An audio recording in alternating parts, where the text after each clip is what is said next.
Hello, and welcome to the first year of WWE's ECW, the show where we take a look back at the first 52 episodes of WWE's re-envisioning of Extreme Championship Wrestling.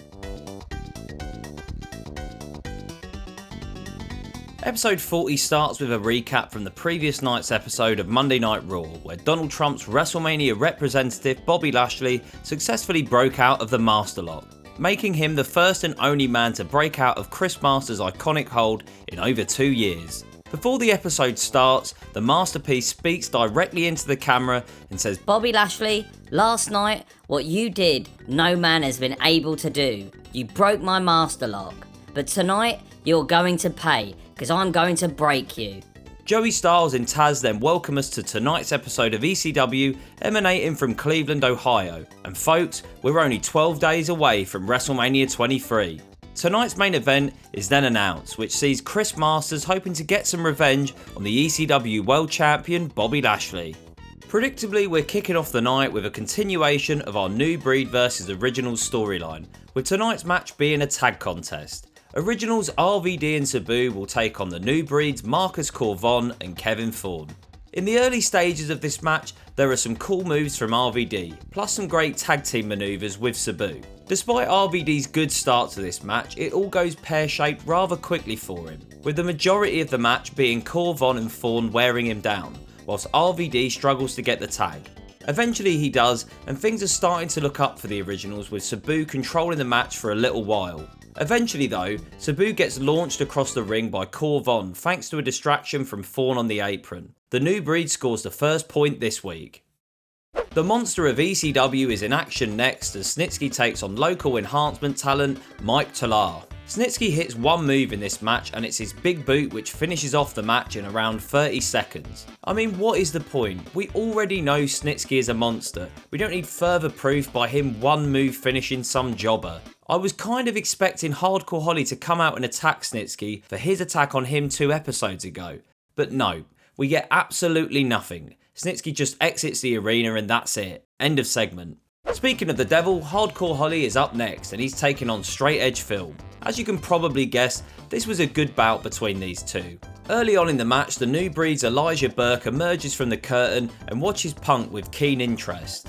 Burke has still not been deterred, even though Punk has stated in previous weeks that he's not interested in joining the New Breed. Later on in the match, Burke distracts the referee on the apron whilst fellow New Breed member Kevin Thorne attacks Holly, giving CM Punk an easy win when he hits his stunned opponent with a GTS.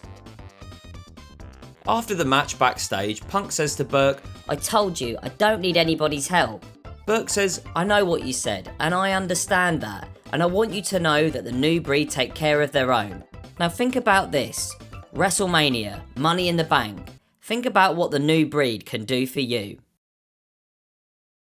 Next we've got our usual Extreme Expose dance segment. Nothing new to see here, just tits, arse and some piss poor dance moves. They're so out of sync with each other, it's kind of like they're all dancing to different songs. After winning the Originals vs New Breed Battle Royal by eliminating Elijah Burke last week, Tommy Dreamer now has to go one-on-one this week with the silver-tongued pugilist. Overall, this match was fairly decent between Dreamer and Burke. I was surprised by the clean ending.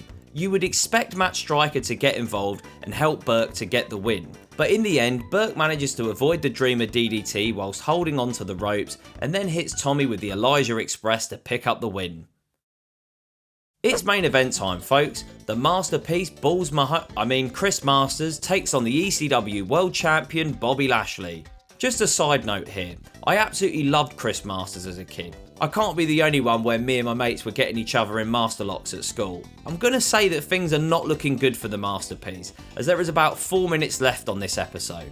So you can all take a pretty educated guess as to how this match is going to play out. The Cleveland crowd are really not into this one. You could hear a pin drop compared to the other matches from the night, and there's even a few boring chants that break out.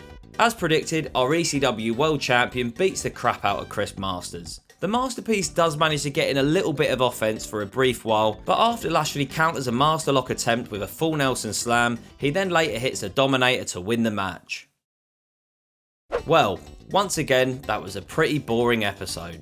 We're just getting served the exact same slop every single week. Basically, the ECW episode formula recently has been some new breed versus originals matchup, plus Bobby Lashley kicking ass on the road to his Battle of the Billionaires WrestleMania match. Oh, and Extreme Expose doing their crap dancing. They could have done something cool and interesting with Snitzky this episode by putting him into a serious rivalry against someone like Hardcore Holly or Balls Mahoney, but instead we get him beating a jobber in under a minute. Completely fumbled it. With that said, most of the matches on this episode were half decent, and that's the only thing that's stopping this episode getting a no rating. I'm going to give episode 40 of ECW 1.5 stars out of 5. Thanks again for watching, and I'll see you in the next one.